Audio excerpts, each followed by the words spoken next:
Hello and welcome to News Round, a recap of stories amid headlines during the week. Coming up, devastating explosion claims at least 5 lives in Ibadan, the Oyo State capital.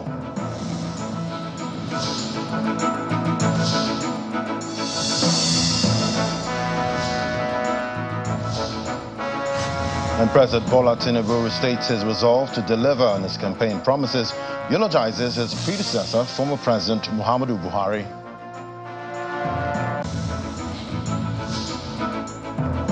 The Supreme Court affirms elections of governors of Nasarawa, Gombe Delta, Ogun, Kaduna, and Kebbi states.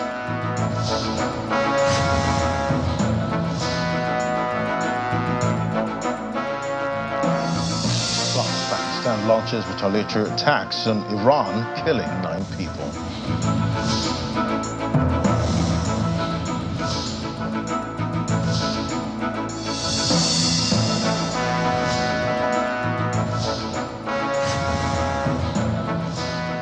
And that's News Round in view. Well, to begin, we see fear gripped residents in many parts of Ibadan, the Oyo State capital, on Tuesday night following an explosion by Adeyi Avenue, Awolowo Way, Bodija, claiming at least 5 lives. The wave of the blast destroyed buildings and cars close to and far away from the scene. In the last few days, several persons, including the state governor, Mr. Seyi Makinde, have visited the scene of the incident, with an emergency response center in place to deal with complaints of those affected.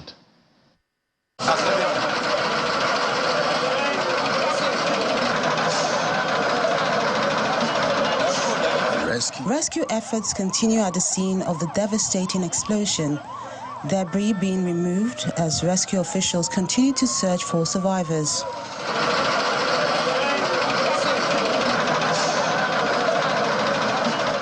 The combined effort of security operatives, medical personnel, and emergency responders is yielding fruit as they rescue a man from the rubble.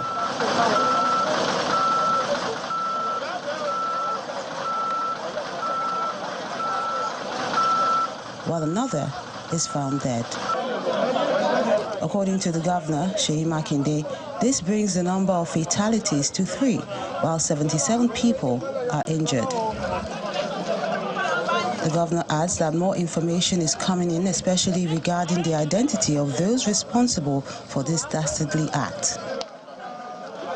Preliminary investigations have traced this blast to the storage of explosives by illegal miners at a house on Dejo Oyelese Street, Bodija.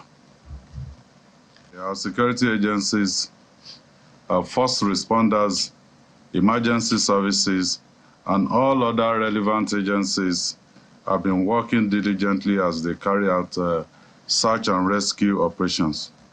I would like to appeal to our people to remain calm as we do everything possible to provide succor to everyone concerned. The NEMA Director General, who is also at the scene, confirms that 58 buildings were affected by the explosion. Disaster management is everybody's business. If you see something, you say something. If you see something, you say something. We are not on ground zero. We have lost more than 58, about 58 houses are damaged.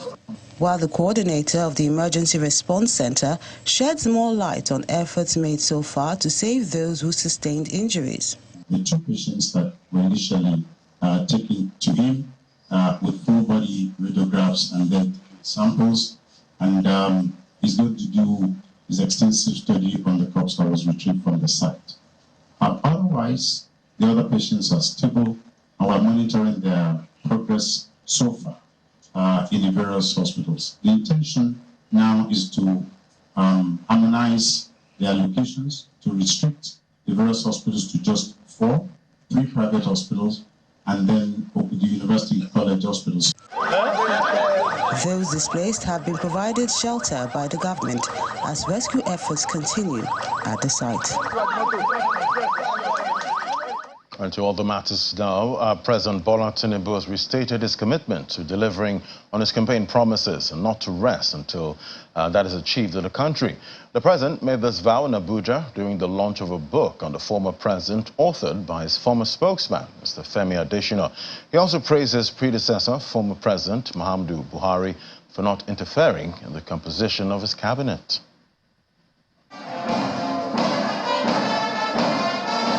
It's a reunion of some sort, as former President Muhammadu Buhari, some of his cabinet members, the incumbent President Bola Tinubu and some members of his cabinet attend the official unveiling of 2 sets of books in honor of the former President Buhari. Special advisor on media to the former president, Mr. Femi Adesina, and Mr. Udu Yakubu are the authors of the books, Working with Buhari and Muhammadu Buhari, The Nigerian Legacy. I'll urge you to read the foreword, which was written by President Buhari, and then read the preface, in which I explained what the book was all about and what it is not about. It is about the software and not the hardware of the man Buhari and the government he headed. Every administration is a story. Thankfully, we have presented today what is so far the most authoritative story of the PMB administration. The 2 sets of books are launched in succession. Not leave without getting copies of these books. The man in whose honor these audiences gathered then takes to the podium. Government is a continuum. It is like a relay race. You run your course and hand over the baton to the next person. This we have done, and the President Bola Ahmed Tinubu administration has my support and confidence in the quest for us to have a country of our dreams where there is emancipation for our teeming population.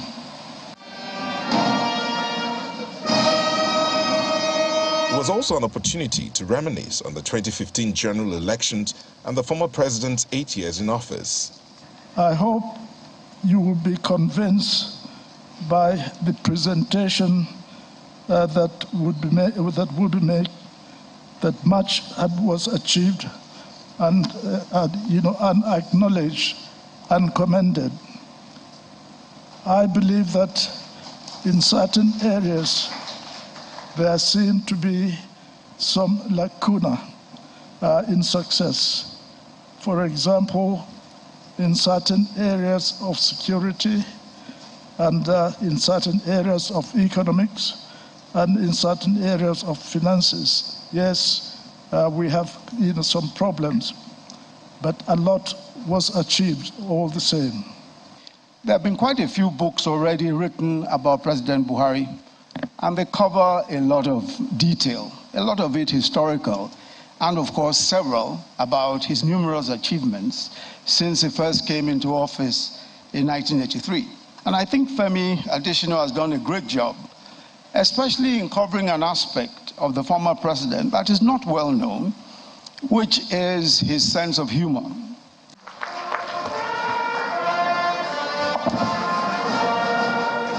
While thanking his predecessor and those who served under his administration, President Bola Tinubu, who is a special guest of honor, restates his commitment to deliver on his campaign promises. I've emulated one of those is non-interference, being a Democrat, responsibility for nation building, staying on course. I am determined to do just that. The books will continue to serve as memorials of the experiences of Nigeria under former President Muhammadu Buhari. The authors are hoping that the materials will serve as resources in the academia and public discourse. And to the courts. Now, the former governor of the central bank, Mr. Godwin Emefiele, has pleaded not guilty to the amended 20-count charge leveled against him by the Economic and Financial Crimes Commission in the FCT High Court. The amended charges against Mr. Emefiele include alleged criminal breach of trust, forgery, conspiracy to commit forgery, procurement fraud, and alleged conspiracy to commit felony. The former governor of the central bank, Mr. Godwin Emefiele, is back at the Federal Capital Territory High Court to take his plea on the amended 20-count charges leveled against him by the federal government.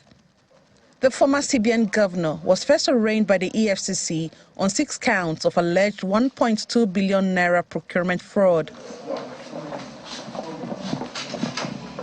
Mr. Emefiele came into the courtroom just at the commencement of the proceedings.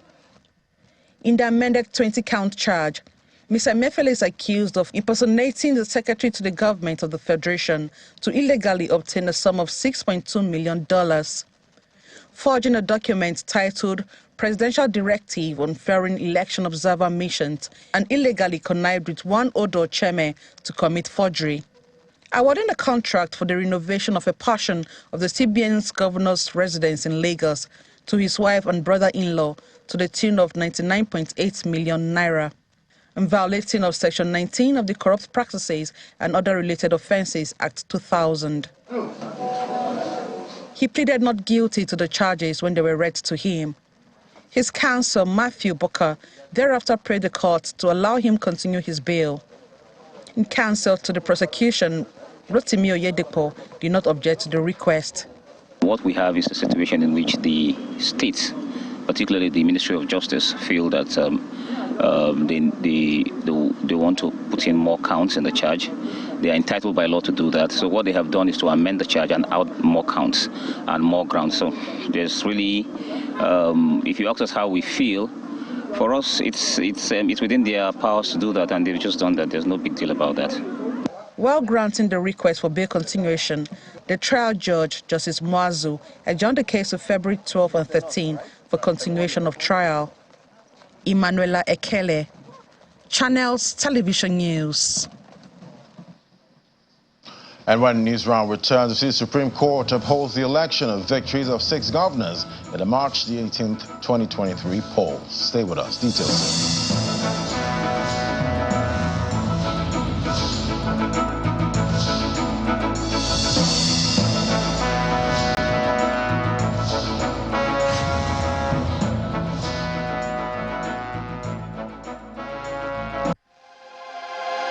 Investing in the capital market can be tricky as the numbers move in different directions. Sometimes the bull bellows, other times it's the beer that roars. In all of these, an investment decision has to be made. On Capital Market, we help you take the right decision. Join us at 7 p.m. every Saturday, only on Channels Television. Capital Market, investment tips for you.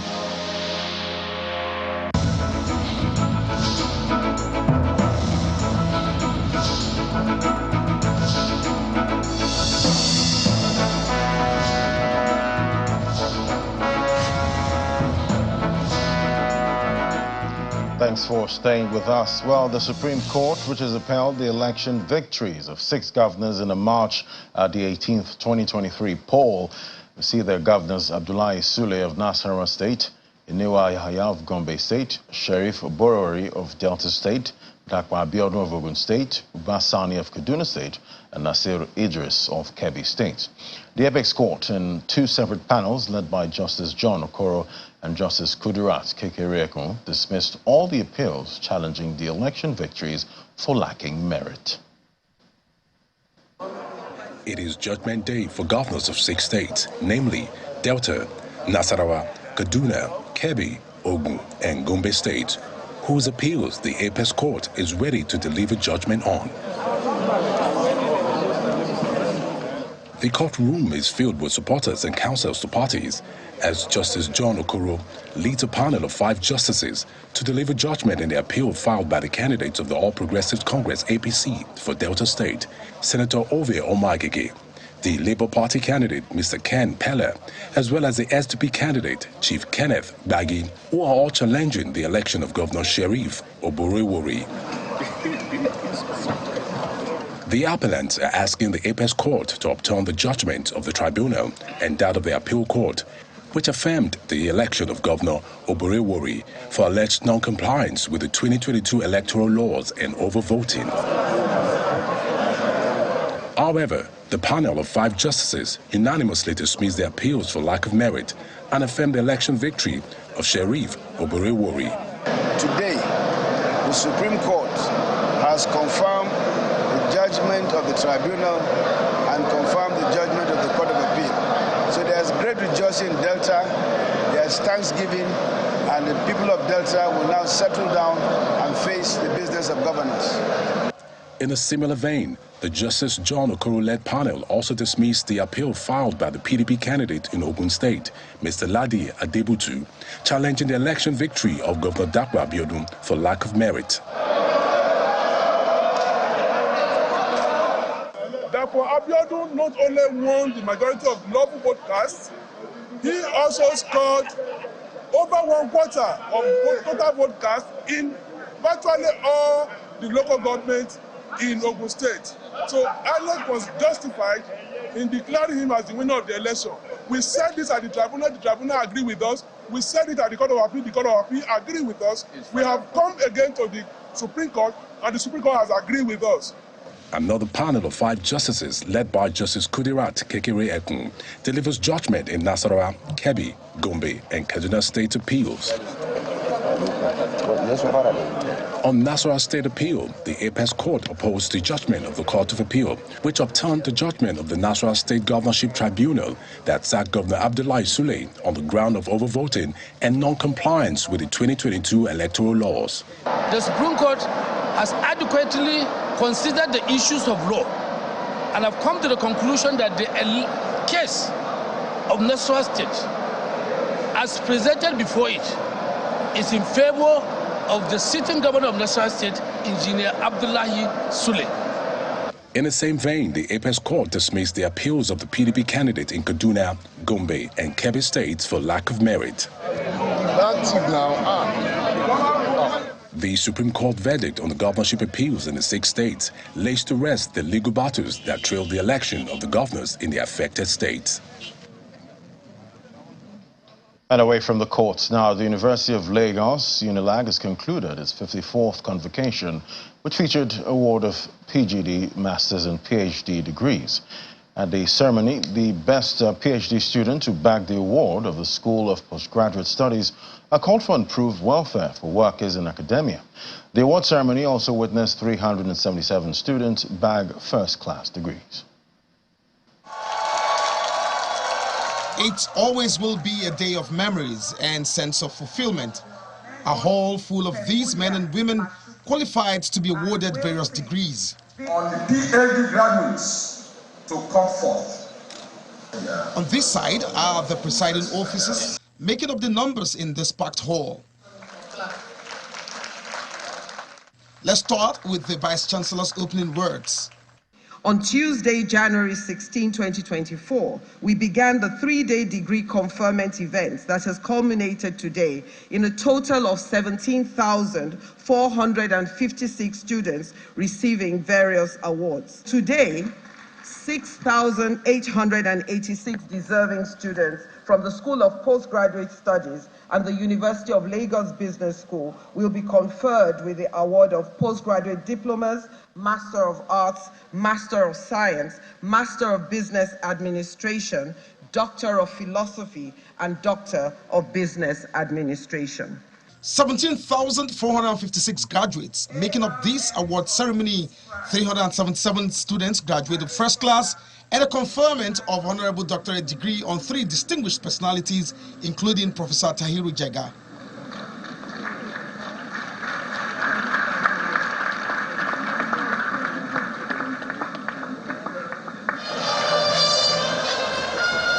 Aminat Olawumige, PhD Mathematics, got the overall Best PhD Thesis Award.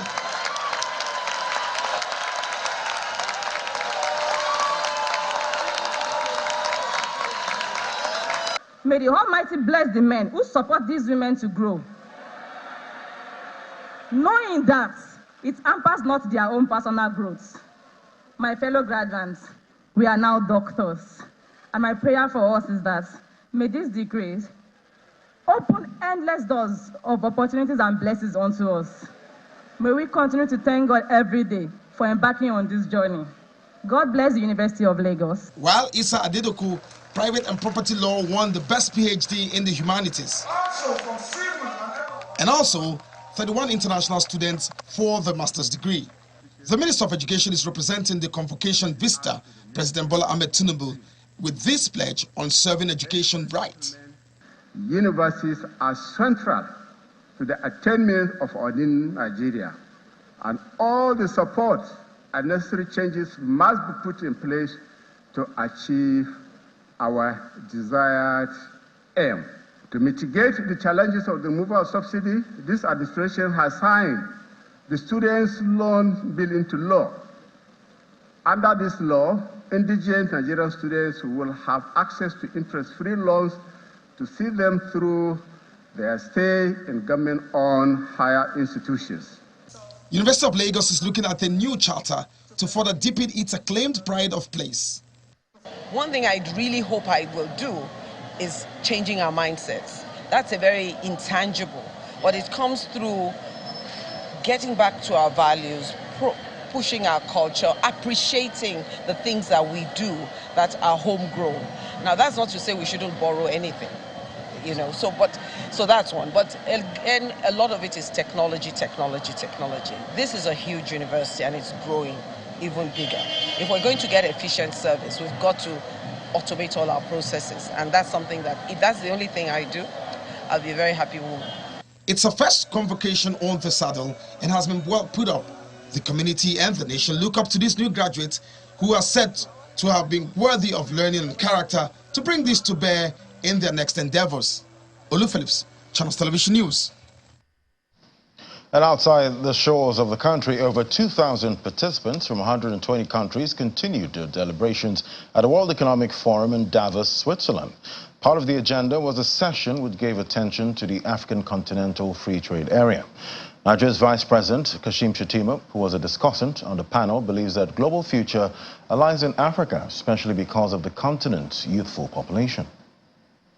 Day 2 of the World Economic Forum has a session tagged An African Economy of Scale, with a panel of the Vice President of Nigeria, Kashim Shettima, the Secretary General of the African Continental Free Trade Area after Wamkele Mene, Senior Administrator at Government Pensions Administration Agency in South Africa, Mary Vilakazi, and Executive Vice Chairman, Africa and Asia, Yara International, Lubs Larsen. Thank you.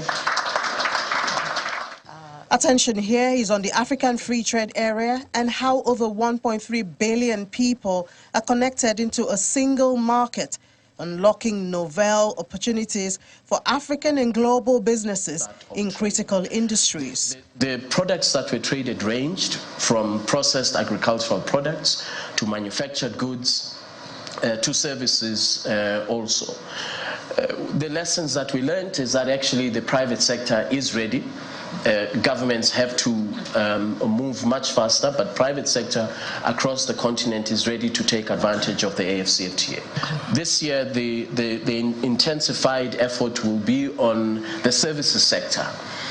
So tourism sector, banking sector, within the framework of this pilot, this guided trade initiative that we want to see, and the enabling tools. And I will mention just two of those enabling tools. One is the Pan-African Payments and Settlement System, as I mentioned, to enable payments in local currency, to reduce the cost, to reduce the barriers to trade. And then second, soon the Ministers of Trade will conclude the protocol on digital trade, which will further enhance competitiveness of Africa's economy. The achievement of AfTA is also of interest to the Pensions Administration Agency in South Africa. When we look at the numbers of how much the frictional cost of trade is on the continent, because as you said, people need to access currency commodities that they don't trade in.